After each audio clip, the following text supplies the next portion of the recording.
Olá, ouvintes! Sejam todos muito bem-vindos e muito bem-vindas ao podcast Conceituados.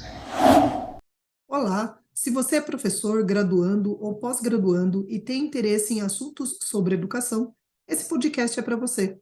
Ao longo dos nossos episódios, exploramos diferentes assuntos sobre sala de aula, métodos avaliativos, práticas pedagógicas e planejamento educacional. Tudo isso com o objetivo de fornecer insights e inspiração para você, professor, aprimorar a sua abordagem de ensino em sala de aula. Então, se isso te interessa, fica comigo e acompanhe esse bate-papo que foi pensado para você. Mas antes, te lembro que o Conceituados ele está disponível no YouTube e Spotify e em outras plataformas. E para que possamos continuar produzindo mais conteúdo para você, deixe o seu like se você estiver no YouTube e segue a gente para não perder mais nada.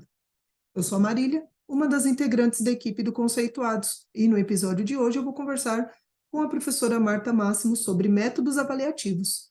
A professora Marta é mestre em ensino de física pela Federal do Rio de Janeiro e doutora pelo programa de pós-graduação Interunidades em Ensino de Ciências da USP. Desde 2009 é professora de física do ensino médio do Cefet Rio de Janeiro, campus Nova Iguaçu, onde realiza atividades de pesquisa e extensão no âmbito do Laboratório de Pesquisa e Ensino de Ciências. Bom, professora, obrigada de novo por disponibilizar um tempinho aí para trazer mais algumas contribuições para o nosso podcast, para os nossos ouvintes, né, professores, futuros professores, enfim. É sempre bom ter a oportunidade de ouvi-la e de compartilhar, né, um pouquinho dessas nossas experiências aí em sala de aula. Vamos começar esse bate-papo? Vamos sim, Marília, muito obrigada. Opa, vamos lá.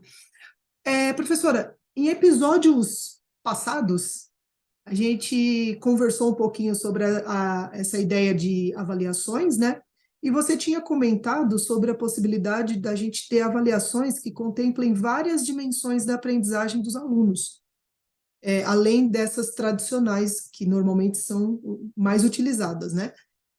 Você pode dar outro exemplo de como essas avaliações podem ser feitas? Oi, Marília, sim, posso dar sim, né? Na verdade, eu vou dar um exemplo de uma atividade avaliativa que, em geral, é bem diferente do que a gente costuma observar com os professores em sala de aula, né? Essa avaliação eu costumo chamar de elaboração e resolução reflexivas de questões pelos estudantes. O que essa avaliação consiste? Ela consiste em solicitar que os alunos, considerando aquilo que eles aprenderam nas aulas, elaborem uma questão da disciplina ou da matéria que eles estão estudando. Eles também devem, numa segunda etapa, resolver essa questão que eles elaboraram. Ao final, numa terceira etapa, eles devem ainda escrever por que ou o que os levou a elaborar aquela questão. Ou seja, eles têm que fornecer uma justificativa para o fato de eles terem escolhido aquele assunto específico e elaborado a questão daquela maneira como eles o fizeram. Os estudantes realizam essa atividade em sala de aula, individualmente e sem nenhuma consulta, nenhum tipo de material e sem a ajuda do professor e dos colegas. É claro que ela pode ser adaptada para ser feita em duplas, em grupos, mas nesse caso eu estou fazendo apenas individualmente, mas também é possível em outros formatos. Os alunos podem escolher, em princípio, qualquer assunto que eles estudaram, né, durante as aulas para elaborarem a questão de acordo com a orientação dada pelo professor. Pensando na prática mesmo ali da sala de aula, quais seriam os outros detalhes em termos de funcionamento dela? Então, dependendo da disciplina, né, ou do conhecimento que está envolvido ali, a questão formulada pelo aluno, ela pode ser com uma resposta teórica, pode ser com cálculo, com algum desenho, algum esquema que ele vai produzir como resposta àquela pergunta que ele fez, né? Essa resposta a gente diz que deve ser discursiva, né, ou seja, não pode ser múltipla escolha, e ela tem que ser justificada, né? E os alunos são orientados também, isso é importante, a elaborarem questões cuja resolução não seja tão imediata, né? Às vezes, uma coisa muito diretiva, só uma definição solicitada ou um cálculo muito simples. A gente tenta evitar que eles façam isso, né? Essa atividade ela é feita em papel, né? Mas nada impede que ela seja feita também virtualmente, né? Mas, enfim, para elaborar a questão, às vezes tem que fazer um desenho, então a gente faz, né, da maneira mais convencional, em 3 folhas, uma para cada etapa da atividade, a questão, a resolução e a justificativa. Depois da realização dessa atividade pelos alunos, o professor recebe, né, essas folhas e ele aleatoriamente entrega a folha com a questão que foi elaborada por um aluno para outro aluno resolver, né, de modo que cada aluno resolve também como uma quarta etapa da atividade, uma questão elaborada por outro aluno. E aí, claro, né, a gente sabe que eventualmente pode não ser possível resolver a questão que foi elaborada pelo colega, né, por alguma razão, onde ela está mal elaborada, enfim. Então, também, se o aluno não conseguir resolver, ele deve explicar e justificar por que ele não conseguiu resolver a questão do colega, apontando alguma incorreção ou inconsistência no enunciado. Essa avaliação, ela, a título de curiosidade, ela foi realizada no ensino médio ou ensino superior? A minha experiência é sempre no ensino médio, tá? O que não impede que Ah, ela seja também aplicada no ensino superior. A minha experiência de aplicação e de pesquisa é em aulas de física do ensino médio. tá. Não, eu estava aqui pensando, enquanto você estava falando,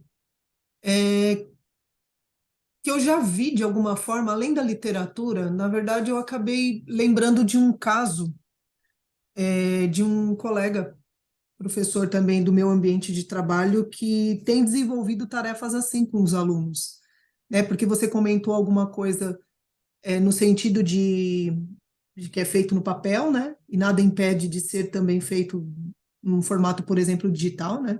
E aí eu me recordo que eu tenho uma turma de alunos que um dia eu vi um grupo específico formulando questões no celular, mas era numa, tipo essas plataformas, acho que gamificadas, alguma coisa do tipo, não tenho muita certeza, mas assim, achei interessante porque eu estava aqui resgatando, né, essa memória.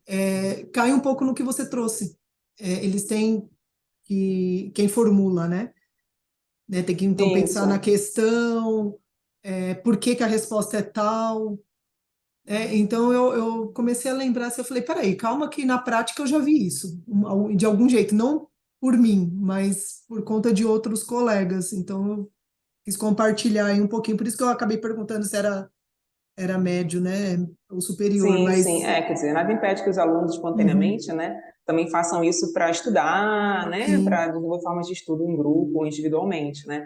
A sim, questão da tecnologia em si, só a ideia, né, é que eles elaborem por eles mesmos. Por isso que eu faço da maneira convencional, porque hoje a gente sabe que a gente tem aí, né, além de várias questões disponíveis na internet, a gente tem chat GPT, a gente tem uma série de outras possibilidades, né, que vão acabando de alguma forma orientando a atividade para outros objetivos, né, que não são uhum, esses que eu estou colocando aqui. Então, em sim. princípio, a gente está propondo essa forma mais convencional por entender que ela tem potencialidades e objetivos específicos, né, para os estudantes.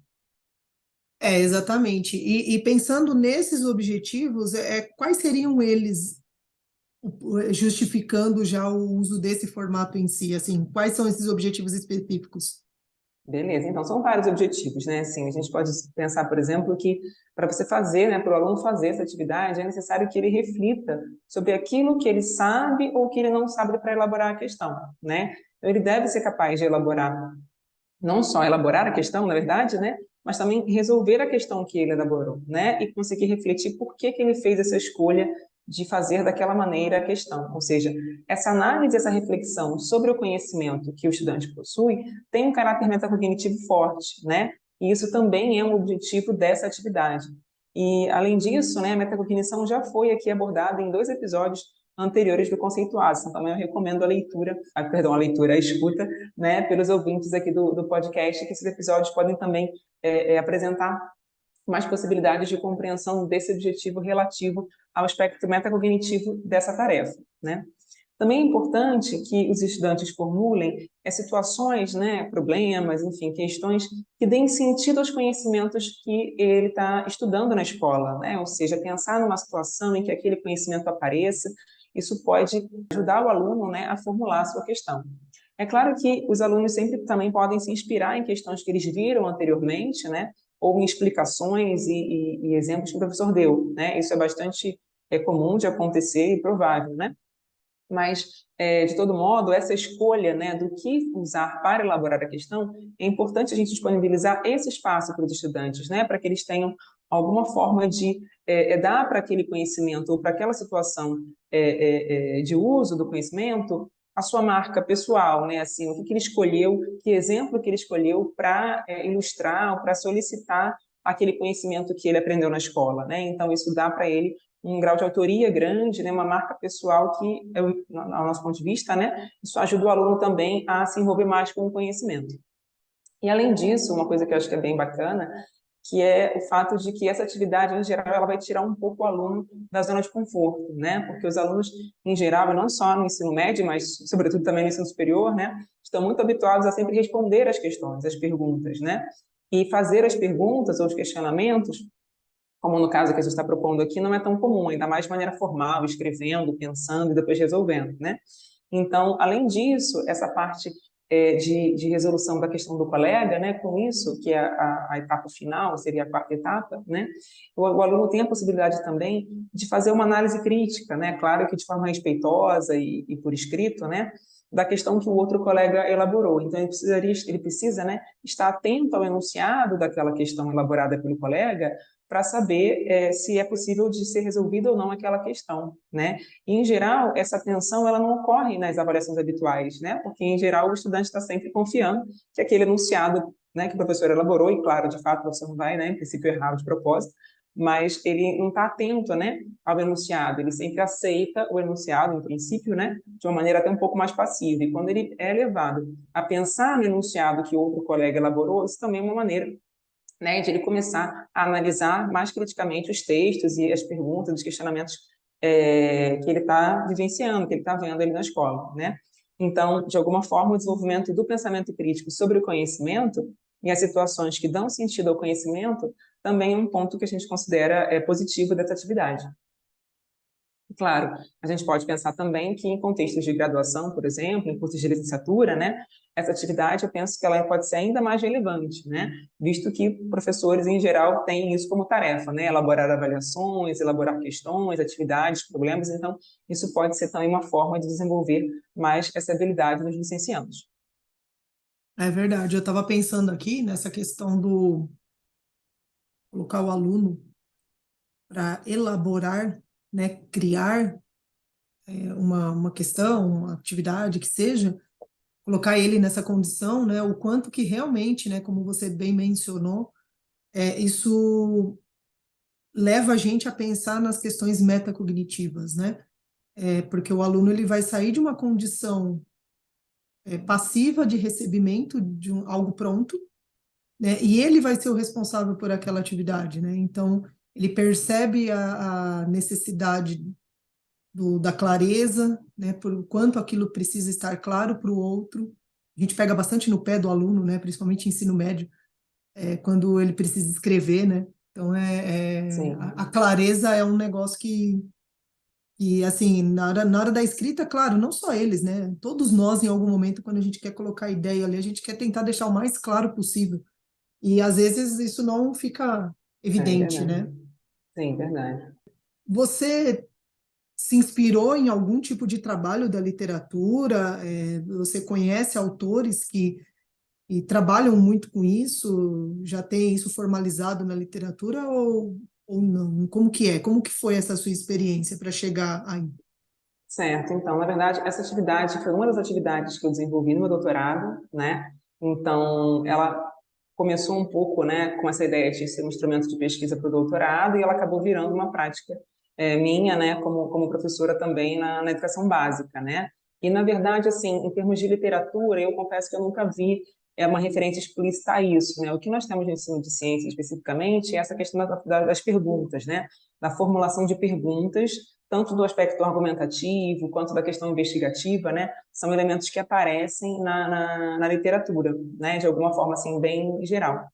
Mas eu, particularmente, me inspirei em uma professora minha, que até já é falecida, né?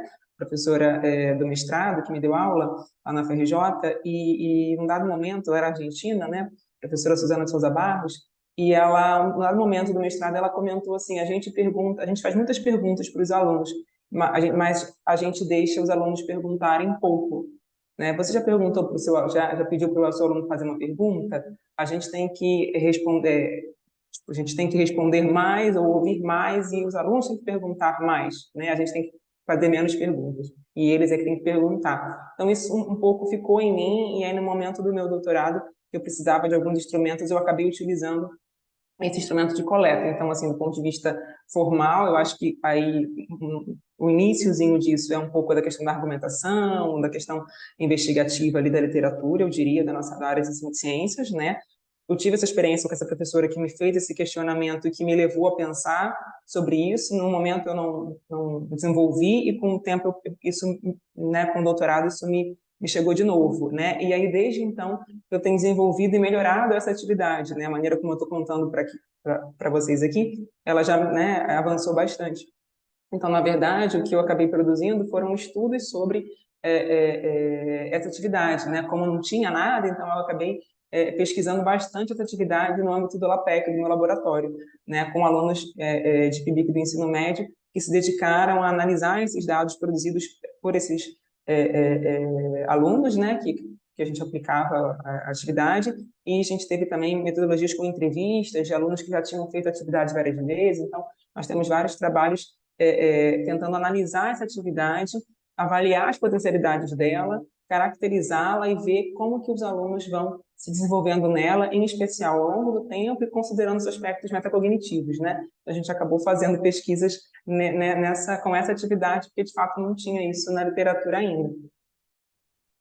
Mas uma coisa também que me chamou a atenção aí do seu comentário é dessa professora que você teve, teve aula, né, durante o mestrado. O aluno, a gente realmente, né, tem que deixar o aluno perguntar mais, né? Mas eu vejo às vezes daí como uma dificuldade, ainda mais na atualidade, né? Isso é uma construção, né? É uma construção diária, porque por muitas vezes o que acontece, né, no ensino, trazendo o ensino tradicional, né, à tona, é o professor fala e o aluno responde, né? Então o aluno muitas vezes ele até se poda, né, de perguntar alguma coisa achando que aquilo está muito bobo, né? Aquilo está muito fácil e nem sempre é isso, né? Pois é, exatamente. E dessa maneira, né, a gente, essa coisa da reflexão, de parar, né, para fazer, para sentar, para ver o que sabe ou não sabe. Eu geralmente aplico essa atividade no final de um certo conjunto de conteúdos, né, como se fosse uma certa retomada de tudo que foi visto ali e tal, para eles fazerem a seleção, né, do assunto que eles querem abordar, de como que eles querem fazer. Então, acho que tem muitas potencialidades, né. É claro que quando o aluno não está acostumado, né, dá uma certa, mas qualquer atividade, né, inovadora, obviamente, né, não é tão fácil assim de ser resolvida, mas com o tempo a gente também chegou a algumas conclusões, né, sobre isso, essa coisa que você está falando que é um processo e tudo mais, né, Uhum. uma das conclusões que a gente chegou nesses estudos que a gente fez sobre essa atividade, eu posso deixar depois aí o link também para os artigos que a gente tem sobre isso, trabalhos em congresso, capítulos de livro, em que a gente concluiu, né, que no caso dessa atividade, à medida em que os alunos vão fazendo atividade com alguma frequência, pelo menos no nosso caso uma vez por ano, né, eles já começam a se apropriar mais desse modo de fazer, né? Então não é uma coisa mais tão chocante, ou seja, eles já conseguem desenvolver um grau de reflexão sobre o conhecimento que permite a eles elaborar aquela questão, né? E dão justificativas também ao longo do tempo, à medida que vão fazendo, mais elaboradas, né? Às vezes, inicialmente falam muito brevemente, uma coisa muito É pragmática, e verdade. depois conseguem, não, eu fiz essa questão porque eu me lembrei que na aula assim, assada, a professora falou isso, e aí depois eu pensei, não sei o quê, né? Enfim, então, essa articulação, né, de retomar diferentes momentos da aula, isso dá evidências de fato de que o aluno se envolveu com aquele tema, com aquela explicação, com aquela situação, enfim.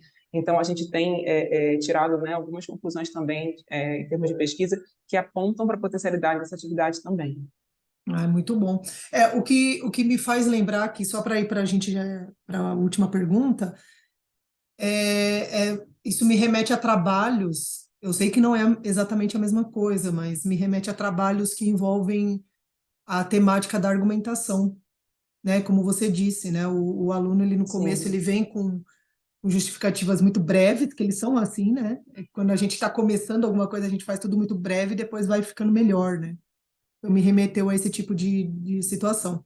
Marta, considerando esse tipo de avaliação, você pode dar alguma dica para o professor que é nosso ouvinte aí, de forma que inspire, né, na sala de aula, na sua prática, enfim, o que você pode deixar de recado para os nossos ouvintes aqui? Olha, posso sim, né? Já apliquei essa atividade várias vezes, então, assim, posso compartilhar algumas dicas de coisas que eu já passei, que eu acho que ninguém precisa mais passar por alguns sufocos, né? Então, uma dica para quem for aplicar essa atividade é pedir para os alunos colocarem inicialmente o nome, a turma, ou qualquer outra identificação que seja necessária, a escola, não sei, nas 3 folhas, né? Porque às vezes o aluno esquece e você fica perdido na hora de corrigir, né?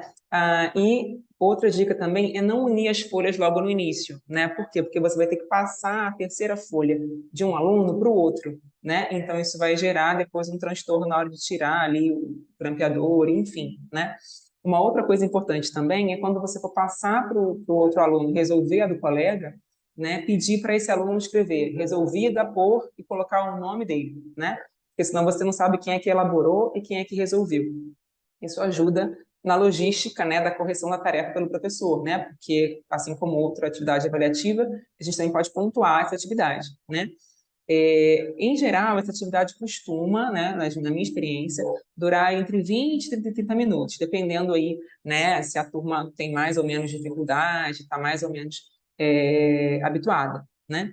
Conforme eu já tinha falado também, essa atividade eu entendo que pode ser feita com alunos de graduação, licenciandos, e até na pós-graduação, né, é interessante mostrar também, comentar também que às vezes no início, né, algumas pessoas ou alunos que podem ficar muito incomodados, assim, ou demonstrarem grande, né, um grande desconforto, né, com aquela situação ali. Nesses casos a gente pode, né, não precisa pressionar o aluno, deixa um pouco mais de tempo, se for o caso, né, para não, né, não causar um efeito reverso também do que a gente deseja, né? Mas com o tempo acho que tudo vai sendo mais comum, né? Vai sendo mais usual.